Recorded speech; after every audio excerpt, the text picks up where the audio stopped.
But to get the world clear of this epidemic, well, the way we're doing it with the pandemic is with these vaccinations. And so what can we do to do the same thing here? Well, where can a church start? Yes, it'd be great to have a domestic kindness action team. Yes, it'd be nice to have some of the key participants participate in the annual workshop. But we find, just like the pandemic we have in the world today, that we need to address this by vaccinating one person at a time. This isn't the person who has it. This is the person who's healthy. This is the person who is not going to catch it. Where do we do that? How can we do that? Well, God can do that. And he'll do it one person at a time. And we can encourage that one person at a time by getting into God's word and talking through God's word and equipping them with right behaviors. This isn't about stopping wrong behaviors, although that's important in those cases that have succumbed. But we want to encourage the entire church in right behaviors. And of course, the one thing God has given us to encourage the entire church is his word. So where does domestic kindness start? It starts in the Sunday school classrooms, in the youth group meetings, in the small group sessions. And I've been lucky enough to be involved in doing those at our church for 3 years. I'm the CARES pastor at eFree in Diamond Bar.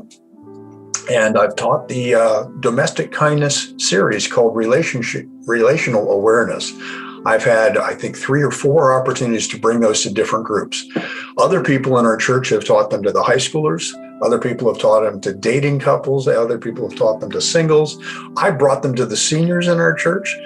You'd think the seniors say, well, relationships are past. We don't need relationships anymore. Well, of course they do. Relationships are important to everybody. And so we've assembled a Bible study that is a study of God's word about kindness. We've tried to craft them in a way that will equip novices as well as expert leaders to bring in these key biblical insights. And this would encourage those people that have been trained in this area and those people who have been untrained in this area to learn about God's word for themselves and apply it to their own lives. So we believe that God is the solution to any problem that exists in the world. And we believe to equip that, we've got a series of studies. The first study is an 8-week study. It's called Relational Awareness, and it's designed to help build up relationships. These studies have my favorite part, which is the exercises. The exercises are designed to evoke and to encourage participation. Let me show you how this one works. In addition to this study, which I've shown you, we have a companion that's exactly the same handout, but you don't hand it out. You keep it for yourself so you look a little smarter.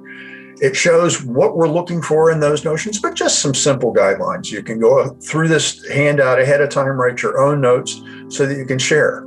How do we look at 1 Corinthians 13? Well, we do a little word study. I'm sure most of your congregations, like in ours, people pride themselves on how many different translations they can bring to bear.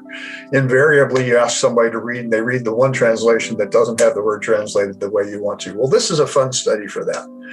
When we look at 1 Corinthians 13, we see God describes love as patient, as kind, not jealous, not proud, not arrogant. Doesn't act unbecomingly. I'm doing this from the New American Standard Translation.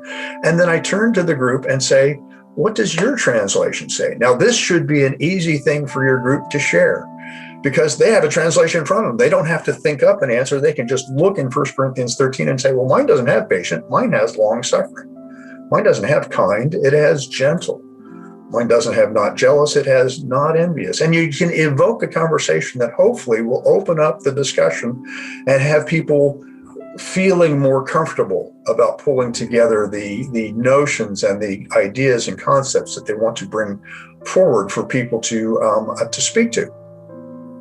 And then we have a third column. On this first week handout, we have the words, and then we have other words, if you will, other translations. And then the third column, we say, okay, so if you were trying to do this at home, what would be a way to practice being patient?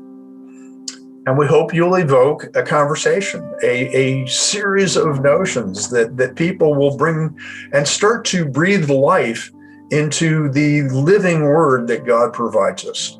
The program is free. The coaching of how to set up an action team is free. The materials to get practical things to do in marriage and dating and friends, those are free. We're excited because we're sharing God's word. And we believe as people learn more about God's love, they will learn better how to love each other They'll love each other in their family. They'll love each other in their church. They'll love each other in their neighborhood, and God's word will go out. God's salvation and love will be shown to all. It does start in the church. Jesus said, by this, you'll know that you're my disciples, that if you have love for one another. And so we want the love for one another. We want the kindness to reign. We want the things to encourage to take over.